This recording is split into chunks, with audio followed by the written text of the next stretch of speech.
Assalamualaikum warahmatullahi wabarakatuh. Alhamdulillah. Perkenalkan, nama saya Muhammad Qasim, calon guru penggerak angkatan 9 dari Kabupaten Jombang. Saya berdinas di SDN Negeri Mojo 2 Mojoagung. Kali ini saya akan mewawancarai Bapak Anwar selaku kepala sekolah SDN Negeri Mojo 2 tentang dilema etika atau tujuan moral. Selamat pagi, Pak. Selamat pagi. Bagaimana kabarnya hari ini, Pak? Baik. Alhamdulillah. Baik, Pak, saya hari ini akan mengajukan beberapa pertanyaan untuk jenengan. Semoga nanti jenengan bisa memberikan jawaban yang terbaik untuk pertanyaan ini. Iya. Yang pertama, selama ini bagaimana Bapak dapat mengidentifikasi kasus-kasus yang merupakan dilema etika atau rujukan moral, Pak? Terima kasih Pak Qasim. Memang pertanyaan itu sangat berhubungan dengan kebiasaan dan hal-hal yang terjadi di sekolah. Jadi etika moral itu memang beragam di sekolah itu. Ada yang beretika baik, ada yang beretika tidak baik.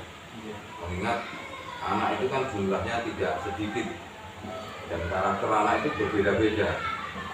Maka untuk masalah yang tidak beretika, tentu dari pihak lembaga selalu mengarahkan, selalu menyarankan tidak habis-habisnya agar supaya anak itu menjadi baik dan benar. Seperti itu. Jadi kebiasaan-kebiasaan itu memang ada.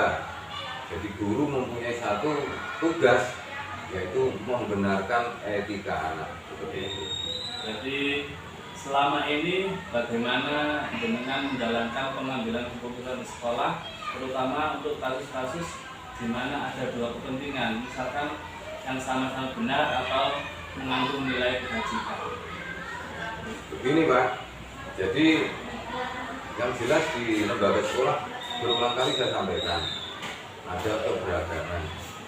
Kemudian kalau saya disuruh mengambil keputusan tentang hal-hal yang sudah benar, ya tentu keputusan yang benar itu yang menjadi tolak ukur untuk menjadi satu rujukan bahwa kebenaran itu memang diharapkan di suatu lembaga. Jadi yang kita utamakan adalah mereka siswa, semua siswa harus yang kita utamakan yang benar-benar anak yang baik, supaya nanti bisa menjadi contoh di masyarakat maupun di lembaga-lembaga lain. Seperti itu. Kemudian hal-hal apa saja yang selama ini jenengan anggap efektif dalam pengambilan keputusan pada kasus dilema etika tadi? Ya, yang jelas dilemanya adalah di samping kita membenarkan anak, tentu ada banyak pihak yang kurang berkenan.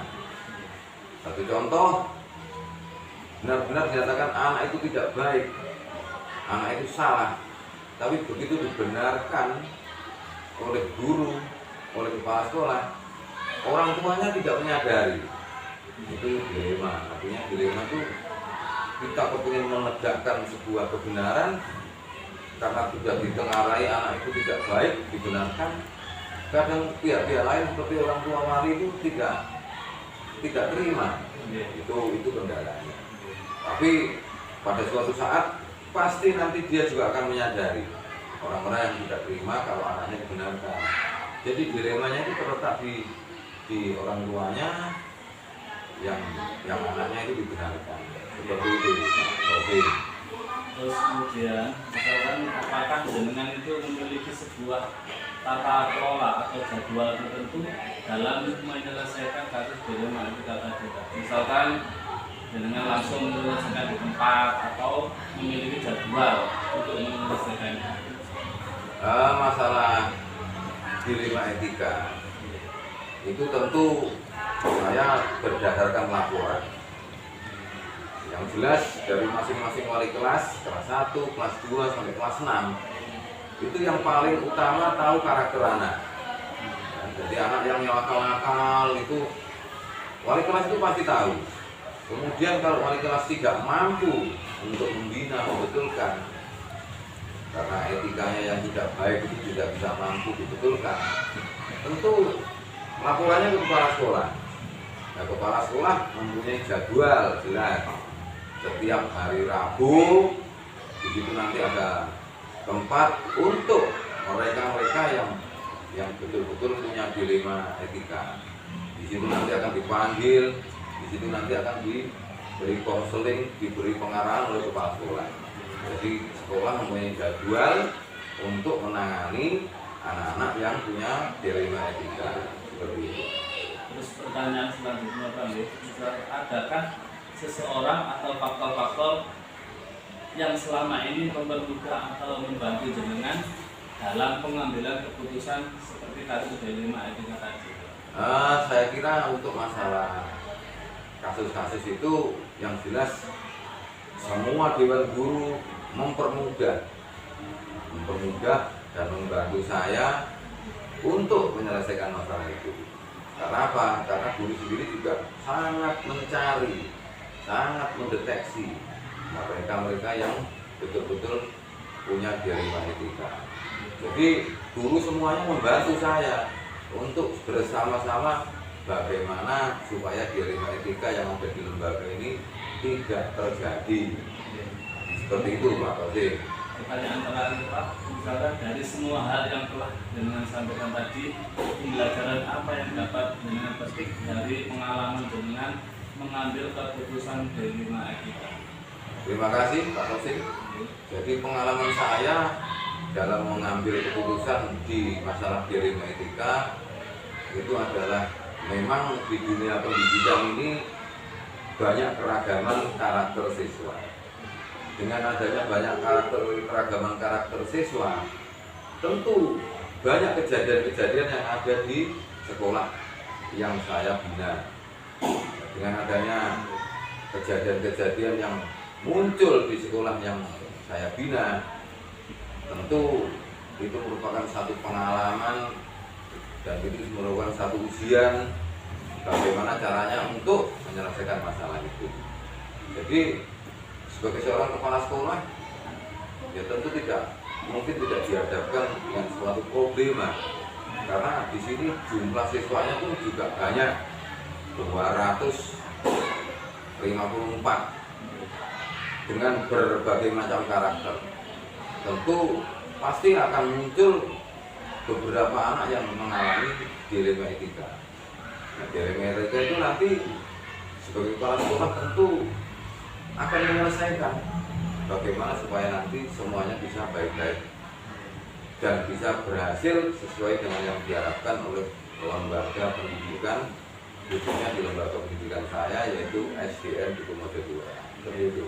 Baik Pak, Ya. terima kasih atas waktunya yang telah diberikan saya. Semoga dari percakapan ini membawa hasil yang lebih baik lagi untuk SDN Dukumodo 2. Terima kasih Pak Taufik dengan menjadi calon atau sekarang sudah menjalani pendidikan di guru penggerak, itu nanti bisa bermanfaat untuk sekolah, bermanfaat untuk siswa, bermanfaat untuk guru, sehingga sekolah kita nanti bisa maju. Terima kasih. Dan saya akhiri sampai di sini. Assalamualaikum warahmatullahi wabarakatuh. Waalaikumsalam.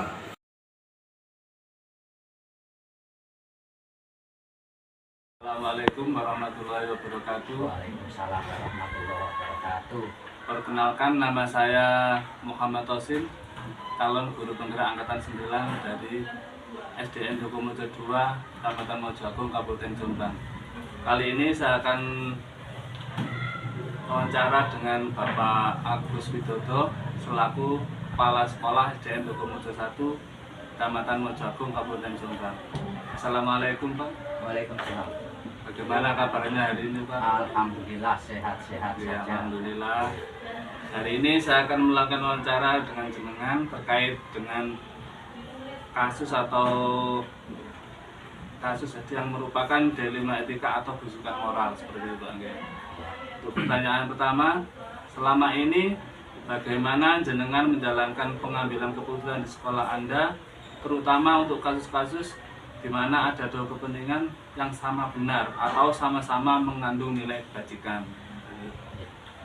Untuk mengatasi masalah kasus-kasus atau dilema tentang etika, ini kami bersama teman-teman guru itu bermusyawarah untuk mengatasi bagaimana baiknya, dan itu nanti kita putuskan bersama-sama. Kalau seandainya keputusan untuk kita sebagai kepala sekolah dan Bapak Ibu guru belum sampai 100%, maka kami akan bermusyawarah juga dengan komite sekolah. Berarti seperti itu Pak. Kemudian pertanyaan selanjutnya, hal-hal apa saja yang selama ini jenengan anggap efektif dalam pengambilan keputusan pada kasus dilema etika tersebut, Pak? Jadi cara yang paling efektif kira-kira apa? Ya, untuk mengambil keputusan itu cara yang paling efektif ya kita bermusyawarah dengan teman-teman guru. Terus pertanyaan selanjutnya, apa saja yang selama ini merupakan tantangan dalam kepatusan pada kasus dilema etika tersebut? Jadi tantangannya itu apa? Jadi dalam mengambil keputusannya. Saya kira di SD saya itu masalah etika itu hanya sedikit tantangannya itu.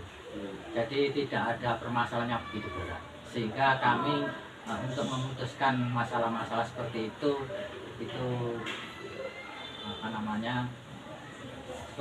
selalu teratasi. Terus selanjutnya, apakah jenengan memiliki sebuah jadwal Pak dalam penyelesaian kasus tersebut, atau apakah langsung misalkan diselesaikan di tempat atau memiliki jadwal tersendiri atau hari apa? Ya, memang untuk mengatasi masalah-masalah tersebut kami punya jadwal, yaitu setiap hari Jumat itu saya jadwal untuk mengatasi permasalahan yang ada di sekolah kami. Terus selanjutnya, adakah seseorang atau faktor yang selama ini mempermudah jenengan dalam membantu pengambilan keputusan kasus dilema etika tersebut? Iya.